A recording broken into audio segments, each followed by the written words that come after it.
¿Qué tal? Les saludo con afecto. Soy Víctor Hugo Hernández y le doy la bienvenida a un programa más de Frente.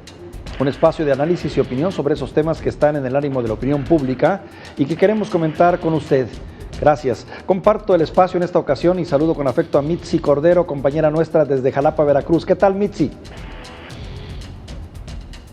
Te saludo con afecto, Víctor. Pues muchos temas que poner sobre la mesa el día de hoy para debatir, así que lo invitamos a que se quede con nosotros. Completamente de acuerdo. Claro, explico la estructura del programa. En los siguientes minutos, Mitzi y un servidor analizaremos dos columnas que se publican en diarios nacionales, una en el periódico Financiero, Fuera de Caja, de Macario Schettino, y otra de Salvador García Soto en el Universal. Posteriormente, en iguales tiempos, hablaremos del tsunami político que ya se vive con la tragedia de la línea 12 del sistema de transporte colectivo Metro, la mal llamada línea dorada, ocurrida en este accidente el lunes por la noche, los posibles culpables, el deslinde de responsabilidades y lo que esto significa desde la perspectiva política y social. También hablaremos sobre el concepto de autoritarismo que comienza a aparecer mucho en el lenguaje político, así como sus posibles expresiones, incluyendo el fortalecimiento del ejército y un tema de agenda próximo que será también delicado e importante, más de lo que muchos suponen, la reunión con la señora Kamala Harris del gobierno de los Estados Unidos y México, lo que puede ser lo que hemos llamado un próximo ajuste de cuentas con el propio gobierno americano. ¿Te parecen los temas, Mitzi? Me parece muy bien. Comencemos pues. En el periódico El Financiero, en su columna Fuera de Caja, bajo el título Nada es gratuito, Macario Schettino sostiene la tesis de que ahora Andrés Manuel López Obrador gobierna al país entero y que queda claro que para poder repartir dinero y ser popular, el presidente López Obrador ha destruido la capacidad del gobierno y pone como ejemplo el accidente del transporte colectivo en la Ciudad de México, los recursos para mantenerlo correctamente. ¿Tú qué opinas, Mitzi? Sí, gracias, Víctor Hugo. Pues esta columna va muy ad hoc a justamente lo que está ocurriendo en las últimas horas en nuestro país y que nos ha conmocionado esta tragedia ocurrida allí en la línea 12 del metro, allí en la Ciudad de México. Por supuesto que es una tragedia, por supuesto que más allá de la palabra accidente o incidente, como también lo han querido catalogar, es una tragedia para muchas familias que diariamente toman este vía de transporte, que cansados ya regresan a sus casas o pretenden regresar a sus hogares con la certeza de que lo harán. Sin embargo, ocurre ese tipo de hechos y bueno, pues son muy lamentables. ¿Qué es lo que dice Macario? Que por supuesto yo respeto muchísimo. Pues y que coincido además, bueno, pues que la austeridad, los malos manejos, una austeridad mal llevada, mal administrada, cobra vidas, pero también deteriora los servicios públicos. Él hace una referencia de cuando Andrés Manuel López Obrador fue jefe de gobierno en aquel distrito federal, ahora Ciudad de México, y que allí pareciera que las finanzas no estaban siendo tocadas en el momento en el que otorgó todos estos apoyos sociales, todos estos programas sociales a los adultos mayores, que allí fue donde inició. Viéndolo de manera mínima, no causó gran efecto. Hubo más calles con baches, hubo más situaciones y servicios públicos que sufrieron deterioro ante la falta de presupuesto, ante la falta de atención, y ahora que gobierna todo un país, la magnitud de las consecuencias por no administrar de manera adecuada pudiera llegar a ser peor. Fíjate el dato que tengo aquí. En el 2018 se le asignó un presupuesto de 19,500 millones de pesos y en el 2021 ya había bajado a 15,000 millones de pesos. Además de que los viajes seguían subsidiados cuando se pagaban menos de 25 centavos de dólar. Es un artículo en Estados Unidos, se pagaban 25 centavos de dólar por viaje. Fíjate nada más lo tremendo del descalabro. En este sentido, y estoy de acuerdo contigo y también con la columna de Macario, es cierto, el factor de esos ahorros mal entendidos seguramente terminaron afectando la administración del metro y ahora estamos viendo las consecuencias. Pero no solo eso, Mitzi, también esto está poniendo en evidencia una larga cadena de errores que comenzaron desde el mismo día en el que se planeó este sistema, que es uno de los más importantes en América Latina, y hasta cómo finalmente llegamos hasta este periodo en el que por lo menos han pasado 3 administradores, 3 gobernadores o representantes del Distrito Federal, que cada quien ha tenido su propia responsabilidad, ¿no? Sí, efectivamente, desde Marcelo Ebrard, que construyó esta línea, en el caso, bueno, pues también del siguiente que gobernó, pues en Miguel Ángel Mancera, que la suspendió, pero ahora con Claudia Sheinbaum, si realmente la pregunta es, ¿se dio mantenimiento, se le hizo las revisiones de manera adecuada? Al final, Macario, de esta columna señala, aquí hay responsables, ya sea por omisión, por comisión e incluso por ilusión, y eso me parece que no solamente es en este caso trágico, sino también en otros aspectos más. ¿Y quién va a asumir esta verdadera responsabilidad, Víctor Hugo? Lo hemos hablado en los espacios de Mega Noticias, no hay una sola renuncia hasta ahora, lo platicabas hoy al mediodía con el licenciado Frías sobre esta situación, ni siquiera por vergüenza deberían de seguir en el cargo, sobre todo después de todos los accidentes que se han venido registrando, de los incidentes, también calificado así, a lo largo de este último año, nada más. Es la tragedia más grave en los últimos 51 de la historia del metro.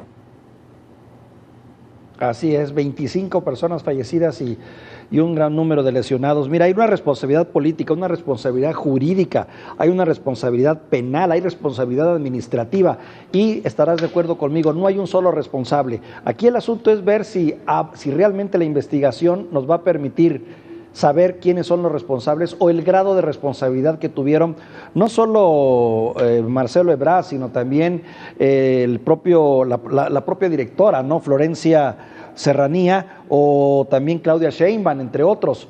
Estará por verse, pero mientras sigan en sus puestos, muy difícilmente podremos saber la verdad. Esa es mi percepción, porque evidentemente todos van a buscar el modo de protegerse y de tratar de alguna manera de utilizar la información a su favor. Pero bueno, estaremos para analizarlo, Mitzi. Sí, efectivamente, Víctor Hugo, porque, a ver, es una línea, es un metro que ha sido construido por el gobierno, ha sido administrado por el gobierno e investigado también por el gobierno, independientemente de que Claudia Sheinbaum, jefa de gobierno, haya adelantado que va a haber una investigación por parte de esta empresa extranjera, pues de todas formas, al final, el gobierno de México es el que está pagando esa propia investigación. Esto nos lleva a un segundo análisis también que se publica en el periódico Universal y que hace Salvador García Soto en su columna Serpientes y Escaleras. Hace una sugestiva pregunta: ¿sacrificar a Ebrard o a Sheinbaum? Es obvio el contexto y también pues quién pagará los costos políticos, es la pregunta que implica la tragedia de este accidente. ¿Qué te parece, Mitzi? Él precisamente señala, Salvador García Soto, en el periódico El Universal, a quién le conviene echarle la culpa, y señala a Marcelo Ebrard en el aspecto político. Sin embargo, en cuestiones del mantenimiento, que seguimos hablando sobre la línea mal llamada dorada, línea 12 del metro, pues entonces sería en el caso de Sheinbaum. Frente a la peor tragedia que ha vivido el icónico metro, ahí señala también y da un concepto del presidente que le ganaron el hígado y su egocentrismo, y de nueva cuenta, para irse por la tangente, le echa la culpa a la prensa crítica en lugar de verdaderamente asumir responsabilidades y tener sobre todo empatía con las víctimas, Víctor. Totalmente de acuerdo, claro, no sé, y aparte el dilema, mira, yo pienso que este problema, gravísimo, como bien tú lo has señalado, yo también lo reiteré, lejos de ser un accidente, es una de las grandes tragedias, puede marcar o ser el parteaguas para lo que es la 4T y dejarla para siempre con una marca política y social que difícilmente va a poder, si no lo saben manejar, difícilmente va a poder superar, así como en su momento para Peña Nieto, guardando las proporciones, fue Ayotzinapa o la Casa Blanca o el sobajón de la carretera Cuernavaca, que bueno, no afectó tanto a Peña Nieto, pero sí terminó siendo un gran escándalo. El riesgo es muy grande, pero sobre todo porque estamos hablando de personajes que en este momento también están jugando en una posición importante para la próxima presidencia de la República. Va a ser digamos, un deslinde y a ver quién se queda con la mayor culpa. ¿Y sabes cuál es mi percepción, Mitzi? De que va a perder el más débil, no directamente el responsable. Va a haber un culpable, pero no un responsable, y no sé si me explique. Se va a lograr encontrar un culpable y va a ser en el tenor que más o menos bonos políticos tenga y no necesariamente un culpable. porque vaya que el contexto es complicado. ¿Por qué pone Salvador García Soto específicamente a dos nombres mucho más marcados en este aspecto y en este tema que ha pues retomado en su columna? Claudia Sheinbaum y Marcelo Ebrard serían los próximos a sustituir al presidente, por lo menos esto es lo que se ha escuchado en los últimos meses. Falta todavía mucho, pero ellos eran los ideales. A quien sacrifique el presidente López Obrador es el que entonces ya no podrá seguir en esta carrera rumbo a esa silla presidencial. Vamos a ver, va a ser muy interesante ver de qué manera se deslindan y cómo se van, porque hasta el propio presidente está involucrado y te voy a decir por qué, por el tema que ya hablábamos al principio, ¿no? Finalmente, él sería parte de la responsabilidad, tendría que caer en los recursos que se destinaron a este sistema y que tuvieron que ser recortados. Al final del día casi siempre entramos en el terreno de los dineros, sin quitar también, Mitzi, y estarás de acuerdo, el papel de las empresas, porque aquí están varias empresas involucradas que todavía tienen obras como las obras en el sureste y que de alguna manera involucran también a gente muy importante, incluyendo uno de los hombres más ricos de México y del mundo, que es el señor Slim. Así es, el Grupo Carso, que está llevando a cabo Tren Maya, entre otras obras más, pues importantes, mega obras por parte de esta administración federal, que por cierto, lo primero que hizo esta empresa fue decir, vamos a esperar las investigaciones correspondientes y nos ponemos también a disposición de las autoridades, que es algo pues de reconocer porque están allí presentes. Bien. Obviamente el señor Carlos Slim no se va a ir de nuestro país por esta investigación. Y debo decir una cosa, hay ya algunas tesis que aventuran que también en el ahorro de material tuvieron responsabilidad, pero bueno, lo estaremos viendo. Siguiendo con este análisis en el que todavía es difícil aventurar consecuencias, toda vez que estamos todavía en la punta de una cresta, de una ola trágica, hay que hablar de otros temas. Mira, esta tragedia le costó la vida ya por lo menos 25 personas y un número no determinado aún de heridos y desaparecidos. De este colapso está también el posible colapso de varios proyectos políticos y la responsabilidad de la llamada 4T, toda vez que aquí ya no se puede culpar a emisarios del pasado ni a los liberales. Será un accidente que se da en la administración, que es totalmente de Marcelo Ebrard, Mario Delgado, del Grupo Carso, ICA, todos ellos están involucrados en este drama que ciertamente generará responsabilidades. Como es de suponer, estamos en el tiempo de los señalamientos y de los deslindes, Mitzi. Efectivamente, Víctor Hugo, en este caso pues coincido contigo el tema de los deslindes. Las responsabilidades de quién es específicamente y sobre todo de aquellos que han estado cometiendo una tras otra y no vemos una sola renuncia, que por vergüenza solamente, por no ser aptos y competentes para los puestos a los cuales han sido asignados, siguen allí y con el perdón de quién o le deben qué a ellos para seguir allí. El problema es que la incompetencia cuesta vidas, Víctor Hugo. En este caso, pues no es que no se vaya a investigar y no es que no vaya a haber una responsabilidad al respecto de todos estos funcionarios que tendrían ya que haber renunciado desde hace mucho. No, el problema es que su incompetencia sigue costando vidas y mientras ellos sigan, entre comillas, tomando decisiones, porque ¿quién las está tomando más que ellos? Y tú bien lo has mencionado, esta situación tiene que acabar en estos momentos porque esta es la mayor tragedia, pero revisamos semanas atrás y ya habían ocurrido señales de las cuales estaba habiendo una mala administración. El problema es que en una ciudad en donde habita muchísimas personas, miles de personas, no las puedes poner en riesgo o no pueden ellos estar temerosos de que algo vaya a pasar por la incompetencia de funcionarios. Sí, la gran conclusión de esta plática es que estarás de acuerdo conmigo, estamos ante la posibilidad y el riesgo de que tengamos responsables más no culpables realmente y de que el juego político termine imponiéndose a la verdad que todos estamos demandando.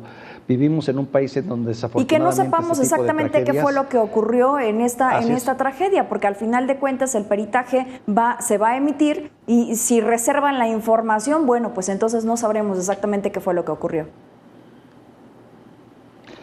Hablemos de otro tema, Mitzi, si me lo permites, que también es grave y delicado y que cada vez con más frecuencia se analiza entre analistas y observadores de la vida nacional. El concepto de autoritarismo. Nos viene a la memoria los tiempos de Díaz Ordaz, Luis Echeverría, López Portillo, Salinas de Gortari, en fin, periodos que han quedado atrás y sobre todo donde ya hay un juicio histórico. Sin embargo, parece que hay nuevos vientos, como bien dice nuestro director editorial, vientos de autoritarismo. entre otros la fortaleza del ejército, las múltiples funciones que se le han asignado, podrían también ser un síntoma de que estos tiempos están marcados precisamente por un concepto de autoritarismo. ¿Coincides, Mitzi? Coincido, sí. Recordemos también que el ejército mexicano ha sido fundamental también para la creación de este país desde el momento de su creación, incluso en un día como hoy, la importancia del ejército en esa batalla contra Francia en un 5 de mayo, en la batalla de Puebla, bueno, pues también es fundamental señalarlo, cómo ha sido para el crecimiento de nuestro país, para poner las bases y demás. Sin embargo, lo que hemos visto y lo que se ha revisado también en los demás países es que darle tanto poder al ejército mexicano, sobre todo sostenerse cuando no puedes sostenerte en ninguna otra dependencia, destinarles tantos recursos, destinar tanta atención, esto también no es bueno para un lugar democrático, para un lugar sobre todo pacífico, que es el caso de México, a pesar de que pareciera que existe una guerra contra el narcotráfico. Darle funciones que no son las suyas, pues esta situación preocupa ya a muchos especialistas, sobre todo en este aspecto. Estas formas y fondos hacen los gobiernos autoritarios, y no solamente al darle más poder al ejército mexicano, en otras acciones que ya hemos visto por parte de esta administración a cargo de López Obrador. Un punto importante es que hay que reconocer que el ejército mexicano ha sido históricamente leal siempre a la figura presidencial y ha escapado a la tentación de querer intervenir en cuestiones de poder que hasta ahora están para los civiles. Pasamos ya un largo periodo en el que el ejército tuvo una injerencia enorme en la vida del país y eso parece ser ya cosa del pasado. Sin embargo, eso es a favor. Sin embargo, en contra es cierto, tenemos de que dentro de lo que es esta estructura de gobierno, el ejército es quien más recursos ha recibido. Lo que alega el presidente y comenta es que finalmente no puede hablar de autoritarismo porque las funciones que ha recibido el ejército corren en el orden de la administración, de la vigilancia y del control, no así de la represión, pero yo creo que el riesgo siempre estará latente, ¿no? La presencia del ejército. Y por otro lado también el sello mismo y la personalidad del presidente, que con sus medidas, con sus guerras abiertas contra institutos no gubernamentales, con organismos de transparencia y otros tantos creados y emanados de la sociedad civil, así como la destrucción de otros tantas instituciones de la sociedad civil, sí podrían hablar de de cada vez una más mano dura, ¿no? Si se puede utilizar otra palabra. Sí, ese desdeño que se ve hacia las instituciones ya formadas, no podemos decir que sean perfectas, porque lo cierto es que requerían todavía o requieren todavía mucho trabajo. Sin embargo, lo bueno, lo que ya se había ganado a lo largo de los años debe de mantenerse y no simplemente llegar y desaparecerlos, como es uno de los objetivos del presidente en reiteradas ocasiones que lo han manifestado. Pero también debemos de ver que inclinarse tanto solamente hacia una sola institución, que es el Ejército Mexicano, con todo lo que representa el ejército mexicano para nuestro país, habla también de una disfuncionalidad en nuestro gobierno, una disfuncionalidad en la administración pública. ¿Por qué lo está haciendo el presidente López Obrador? ¿Qué es lo que está buscando el presidente López Obrador y por qué ha sido tan criticado por organismos en pro de los derechos humanos? No están haciendo bien las cosas y no creo, la verdad, Víctor, que mejoren. Sí, es cierto, el término es muy correcto, una disfuncionalidad que demuestra que se le ha pasado mucho el costo, se le ha cargado mucho a la mano al ejército, esto ante la incapacidad o imposibilidad que ha tenido realmente por parte de los cuadros civiles para poder realmente armar una estructura en muchos niveles de la administración, de la vigilancia y del control. Es preocupante ver cómo el ejército cada vez toma más posesionamiento de áreas que son vitales para la vida del país y pues muy en lo contrario de lo que dijo el propio presidente cuando era candidato, cuando su señalamiento fue claro y tajante, regresar al ejército a los cuarteles. Eso quedó en la historia, Es que no es lo mismo estar del otro lado del gobierno para criticar. Y fíjate, yo tenía una percepción que después de tantos años que el presidente había buscado llegar a ser precisamente presidente, de todos los recorridos que hizo a nivel nacional, que esa era básicamente su única función porque no tenía ningún otro trabajo, de verdad iba a conocer muy bien el país y lo que necesitaba. Y lo cierto es que pues no estamos mejor. Mitzi, rápidamente tocar otro tema también, la próxima reunión con la señora Kamala Harris, que es la vicepresidenta de los Estados Unidos, una reunión no menor el próximo viernes, no sé si será física o vía telefónica o en la distancia, pero sin duda creo que es el comienzo de lo que será ya un tiempo de ajustes, ¿no? De tratar de ponerse de acuerdo cómo se va a trabajar con la administración estadounidense y cómo vamos a trabajar nosotros, ¿no? Sí, va a ser de forma virtual. Víctor, esta es una antesala para la visita que se podría estar teniendo por parte de Kamala Harris, pasando ese proceso electoral ese domingo 6 de junio, el próximo mes. Y sí, bueno, digamos, un tema va ligado con el otro, las acciones que está tomando la presidencia de la República, el gobierno de México, contra lo que está haciendo el gobierno de Estados Unidos. Ya lo veíamos en esta reunión de los líderes del clima, en donde se tenía que hablar de medio ambiente, se tenía que hablar de calentamiento global, cómo evitarlo, y el presidente tocó el tema de migración y no lo soltó con la propuesta del Sembrar Vida para otorgarles estas visas a los migrantes. Situación que desde un inicio y en el momento en que lo escucharon Estados Unidos lo rechazó de manera tajante. En Estados Unidos dicen un tema no va con el otro y lo que se tiene que hacer sí son estrategias. Una de las cosas que sí coincido con el presidente es que se tiene que abordar y se tiene que ir con el origen del problema que está desencadenando el tema de la migración. Claro. El problema es que ni siquiera en su país está atacando los problemas de base, los problemas de raíz, sembrando árboles, dándoles dineros a través de becas a quienes ni trabajan ni estudian, dándoles más dinero a los adultos mayores. No se resuelve el problema que estamos viviendo en nuestro país. La generación de empleos podría llegar a ser una de las características que se pueda llegar a tener, podría llegar a ayudar. Sin embargo, ¿será realmente lo que quiere escuchar Estados Unidos? ¿Se pondrán de acuerdo en algún aspecto? Ya veremos.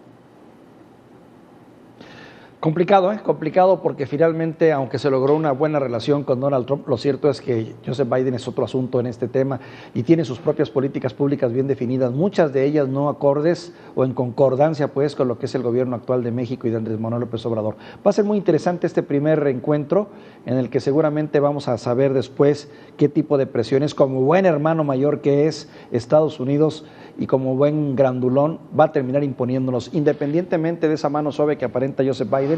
Detrás de él, pues finalmente es un presidente que responde a los intereses propios de los Estados Unidos. Pero, Víctor, no ¿hasta qué punto la buena relación con sí. Donald Trump? Realmente, poniendo a todo el ejército, poniendo toda la Guardia Nacional en la frontera norte de nuestro país, sí, sí. ¿A eso te refieres con una buena relación? Realmente pareciera que estuviéramos sometidos con Estados Unidos. No me refiero a que lo estemos actualmente con Joe Biden, sin embargo, sí debemos de llegar a algún punto intermedio para poder ayudar no solamente a nuestros ciudadanos, sino también a los demás. Totalmente de acuerdo, tienes razón porque esa buena relación muchas veces implica ponerse de tapetito, ¿no? Para que el grande no nos pegue. Pero bueno, vamos a ver qué ocurre de esta reunión y ya estaremos platicando. Mitzi, son los temas, te agradezco mucho y te mando un saludo afectuoso. Te agradezco igual, Víctor Hugo, te mando un abrazo, cuídate mucho. Tiempo de definiciones, tiempo de deslindes, tiempo de estar muy atentos a lo que ocurre en la vida del país, porque las próximas semanas, meses serán fundamentales, sin contar con el proceso electoral que ya también tenemos en puerta y que estará determinando muchas cosas. Por mi parte ha sido todo, soy Víctor Hugo Hernández, esto fue De Frente.